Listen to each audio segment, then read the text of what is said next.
Masih ada waktu sampai jam 6 lebih 4 ya.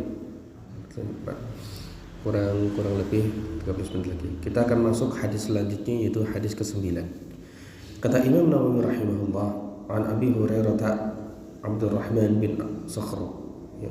Abi Hurairah radhiyallahu anhu, Abdurrahman bin Sakhr, semoga Allah meridhai beliau, beliau mengatakan, sami'tu Rasulullah sallallahu alaihi wasallam yaqul, aku pernah mendengar Rasulullah sallallahu alaihi wasallam bersabda, ma nahaitukum anhu fajtanibuh, apa yang telah aku larang kepada kalian tinggalkanlah, wa ma amartukum bihi fa'tu minhu mastata'tum, dan apa yang aku perintahkan kepada kalian maka lakukanlah semampu kalian, mastata'tum.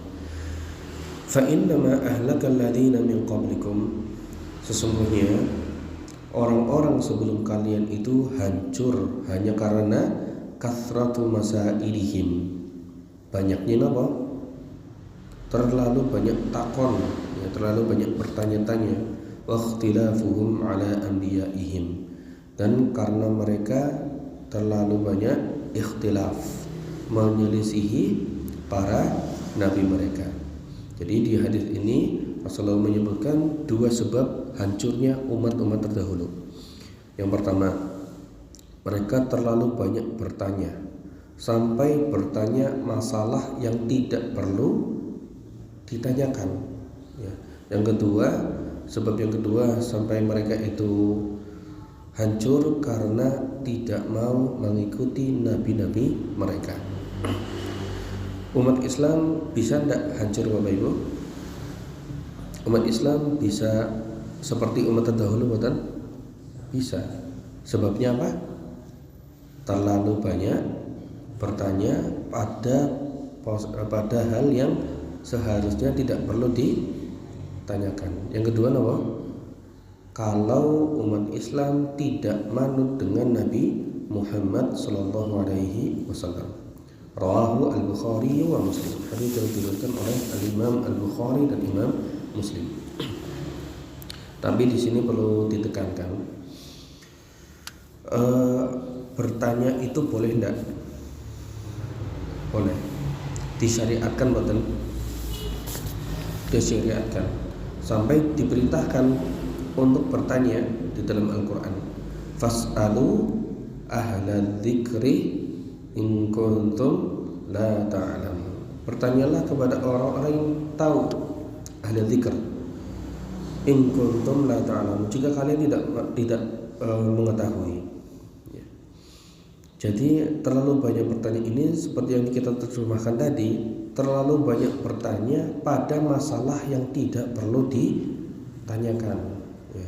Hadis ini saya riwayat Bukhari Muslim. Di antara pertanyaan yang tidak perlu ditanyakan apa? Contohnya tentang perkara gaib, ya, tentang perkara gaib. Contoh pertanyaannya gimana? Kapan tepatnya hari kiamat datang? Kapan tanggalnya hari kiamat?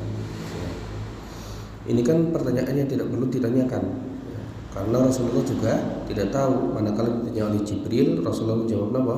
Mal mas'ulu anha bi'alama minas sa'il. Yang ditanyai tidak lebih tahu dari yang bertanya.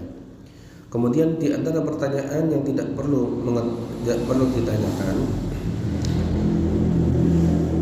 bagaimana rincian azab kubur? Ya, ketika diazab nanti matanya bagaimana, lukanya warna apa, pecut azabnya itu pakai palu merek apa? Ini tidak perlu ditanyakan, ya. Karena apa? Karena perkara gaib yang tidak perlu ditanyakan, ya. Begitu pula mengenai sifatnya Allah, ya, Allah itu kayak gimana dan seterusnya, ya. Dan kalau seseorang terlalu banyak bertanya, ya, tentang masalah yang tidak perlu ditanyakan, maka pertanyaan-pertanyaan itu hanya akan membinasakan. Minimal imannya akan berkurang. Tapi kalau bertanyanya tentang masalah agama Bapak Ibu, bertanya tentang masalah agama, boleh enggak? Boleh. Ya, saya ini nggak tahu ini sholatnya itu di dalam hati saya ragu, apakah sholatnya itu di atas dada atau di perut? Kan ada yang sholatnya seperti ini, ada yang di perut. Nah ini saya masih ragu mana yang tepat. Maka supaya tenang hatinya, bertanya dengan para ulama yang ahli di bidang itu, mana dalilnya, bagaimana istimbat hukumnya, ya. Kemudian ya, kalau setelah ruku itu kan sami Allah ya, tidak sami Allahu liman hamidah. Saya melihat ada orang yang sholatnya setelah sami Allahu liman hamidah setekap, ada yang tidak setekap atau lurus tangannya. Ketika ada keraguan tentang syariat, boleh nggak bertanya? Boleh bertanya, tapi harus tahu sifat pertanyaannya. Apakah pertanyaan itu memang pantas untuk ditanyakan atau tidak? Ya, karena pertanyaan yang pantas untuk ditanyakan itu masyru', ya, boleh kita tanyakan dan efeknya agama kita semakin bagus. Tapi apabila bertanya tentang pertanyaan-pertanyaan yang tidak perlu ditanyakan, itu mazmum, tidak bagus, dan efeknya menghancurkan agama seseorang, ya. Gitu. Nah, biar Bapak Ibu paham mengenai pertanyaan-pertanyaan yang bagus, ya, pertanyaan-pertanyaan yang bagus atau pertanyaan-pertanyaan yang buruk, maka diikuti pengajian-pengajian yang ada. Dengan pengajian-pengajian tersebut, kajian-kajian Islam itu nanti paham mana pertanyaan yang perlu ditanyakan, mana yang tidak. Baik.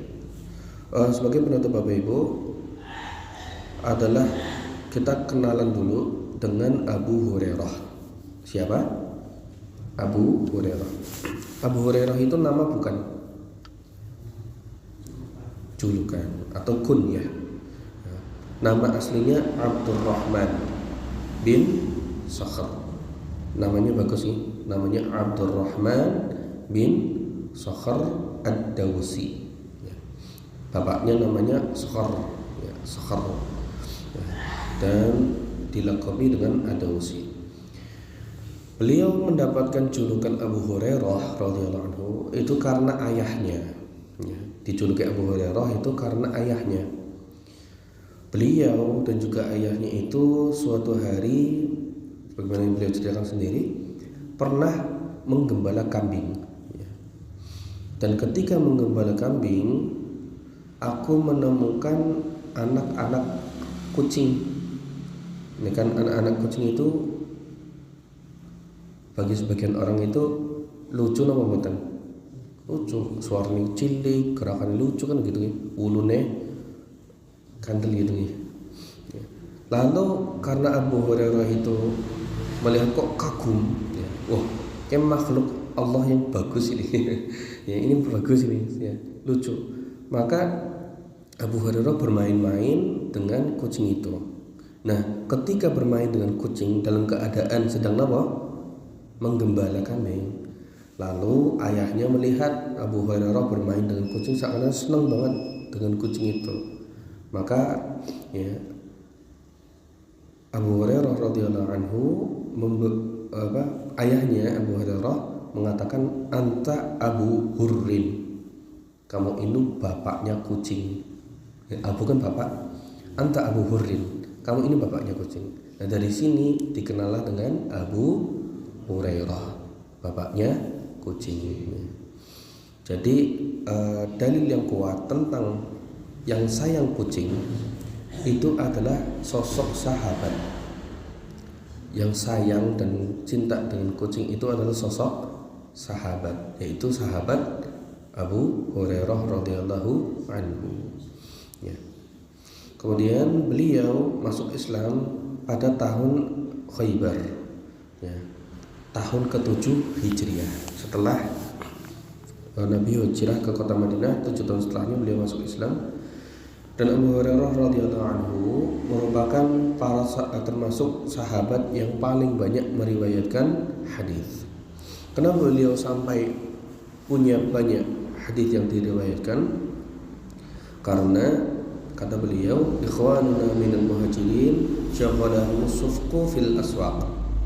Kan ada muhajirin, ada ansor. Sahabat itu kan ada dua golongan. Ada kaum muhajirin, ada kaum ansor. Kata beliau, saudara-saudara kami dari kaum muhajirin, mereka sibuk berdagang. Di mana? Di pasar. Wa ikhwanuna minal ansar jaghalahumul amal fi amwalihim. Sementara kaum ansor, mereka sibuk dengan pekerjaan mereka. Ya. Dan aku, yaitu Abu Hurairah, senantiasa memulazamahi Nabi. Ya, punya waktu lebih dibandingkan para sahabat lain untuk selalu bersama dengan Nabi Shallallahu Alaihi Wasallam. Ya. Sehingga dengan hal tersebut Abu Hurairah radhiyallahu anhu, beliau merupakan sahabat yang punya banyak hadis yang bisa diriwayatkan dari Nabi Shallallahu Alaihi Wasallam. Dan sebetulnya beliau sendiri itu kalau boleh memilih untuk tidak menyampaikan hadis, beliau memilih tidak menyampaikan hadis. Tapi beliau takut dengan sebuah ayat surat Al-Baqarah ayat 159-160. Innal ladzina yaktumuna ma anzalna minal bayyinati. Dan seterusnya. Sesungguhnya orang-orang yang menyembunyikan apa yang kami turunkan berupa keterangan, ya, penjelasan. Dan seterusnya nanti dibukangi surat Al-Baqarah 159-160. Ya. Kalau saja beliau boleh memilih supaya menyembunyikan hadis-hadis Nabi, beliau pasti memilih tidak menyampaikannya. Tapi ada celaan orang yang menyembunyikan ilmu. Maka Abu Hurairah radhiyallahu anhu menyampaikan hadis-hadisnya, dan dengan nikmat dari Allah, karena beliau banyak meriwayatkan hadis, banyak juga hadis-hadis yang sampai kepada kita. Dan kalau kita belajar hadis, nama Abu Hurairah ini termasuk nama yang sering kita dengar. Ya, sering kita dengarkan karena beliau sahabat yang paling banyak meriwayatkan hadis. Baik, mungkin itu yang bisa kami sampaikan terkait dengan kajian kali ini.